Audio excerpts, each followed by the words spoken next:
Ladies and gentlemen, please take your seats. Our performance will commence in just 1 moment's time. May I take this time to inform you that smoking is strictly prohibited in the big top. Also, flash photography is not permitted during our performance. However, you are very welcome to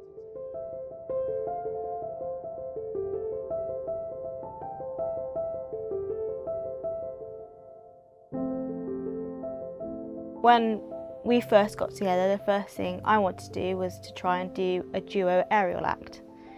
That was what I saw us doing and I wanted to do because obviously I was always an aerialist, that's my speciality.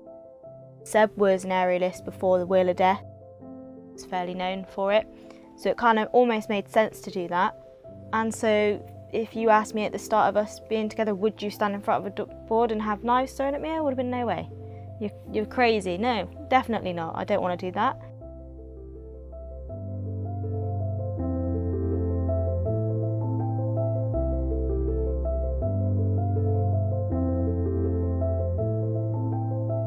You could do it, you know, like I said, 5-6 hours a day for 7 days a week. But when you step out into that audience, it could all go wrong. You know, I could get stabbed in the wrong place if someone's being too loud in the audience or someone drops something. You know, I go through my head all the different positions, you know, the timings, and I almost think, oh my gosh, please, whoever's out there, just make it go okay. Also, my partner's in a zone as well. You know, he gets rid of all the background noise, whereas if something loud and that's unusual happens, it could throw him off. And to know that could happen, it makes you fearful, it makes you scared, but it also gives you a buzz. It also exhilarates you. You can see the audience faces. You always get the 1 or 2 women that are like, oh, can't look. But that kind of makes it better for me because I'm thinking, well, then it must look scary, it must look really, really good. So there is excitement, there is being scared, there is being almost disbelief that you're having knives thrown at you. You tend to forget that a lot. You know, you're an adrenaline junkie. That's what we are, that's why we do this. And it gives you, I don't know, you just, when you come out, I always come out of the show or training when we finish and I just go, oh my gosh, like I have to catch my breath because when I'm doing it, it's almost like I'm not breathing properly. I'm not me, I'm this whole other person.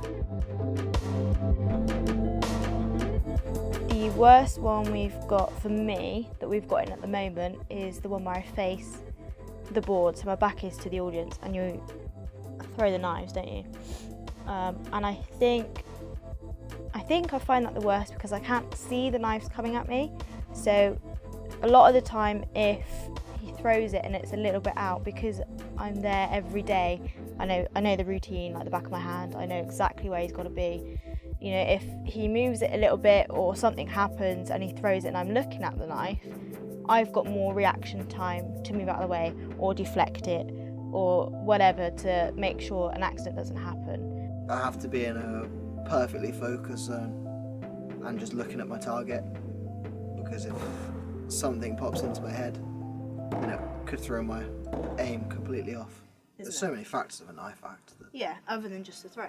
you know, you got your distance from the board, you got the angle of the board, as the height factors. If the ground's on a slant, is the board going to be lower? Is the board going to be higher? Yeah. And when we rely on the ring boys to put the props in the ring for us, and an angle's off, That makes it really, really difficult. That's when we panic. When I can see the board is not in the right place. Because I know straight away when it's not in the right place. And I'm not strong enough to physically move it myself. And it's also not professional. It's going to look really silly. You've just had someone bring it in. Why are you going and moving it yourself? So you do get, I think that panics me the most when it's not in the right position, because you have to go along with it. I'm not in control, you know, and that's quite hard to do with your partner. I mean, people in I'd say normal relationships that don't do this kind of thing, you have to trust your partner, but to trust them with your physical life for your job, you really have to have some kind of connection. So yeah, the blindfold is probably the hardest trick that we do. Yeah, definitely. We have to have the music right down. We have to say to the ringmaster that the audience needs to be quiet, because when we put the blindfold on, Leah will line my arm up to the board.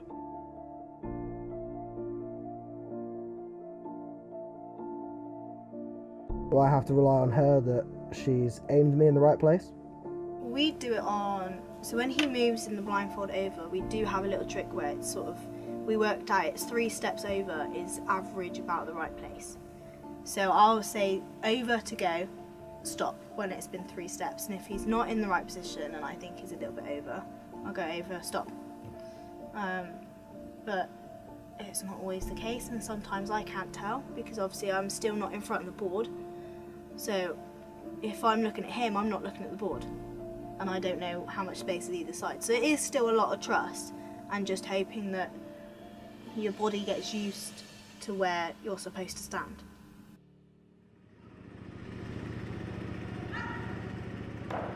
What happened is Seb does this trick, so I'm stood on the board kind of like this, and he throws the knives one side each at a time, so it's 4 I think, so it goes like one like this.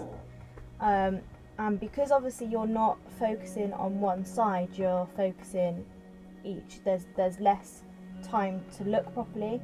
So basically what happened was he just threw one and it got a little bit close to my arm, and it just sort of, if you imagine I'm on the board, the knife cut my skin and it just kind of burst open.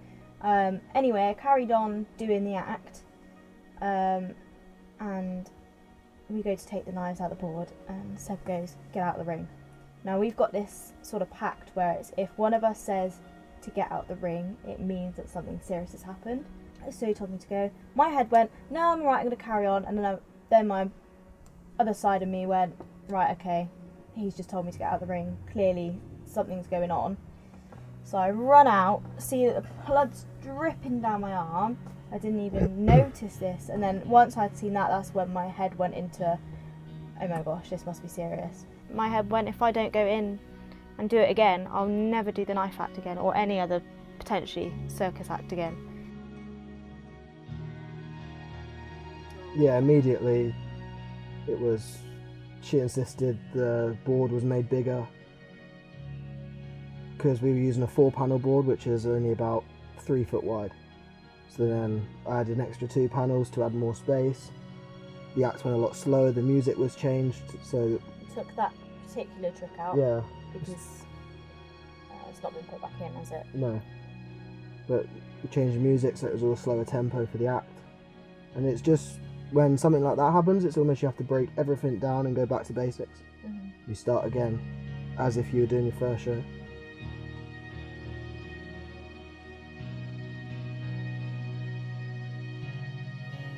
We keep going back because we get so addicted to it. You get this feeling of, oh my gosh, wow, and then you sort of come down from that after, and you want to do it again because you want that heightened sense of feeling of, I'm invincible, I can't die, I'm immortal sort of feeling. And that's what my job as a performer is. Yeah, we take the risks every day, but it's the satisfaction of knowing you've entertained And not die. 800 people, and it's the adrenaline of cheating death. Yeah. Being able to go in, do something that you put your life on the line and cheat it, you don't die from it. It gives you a sense of accomplishment.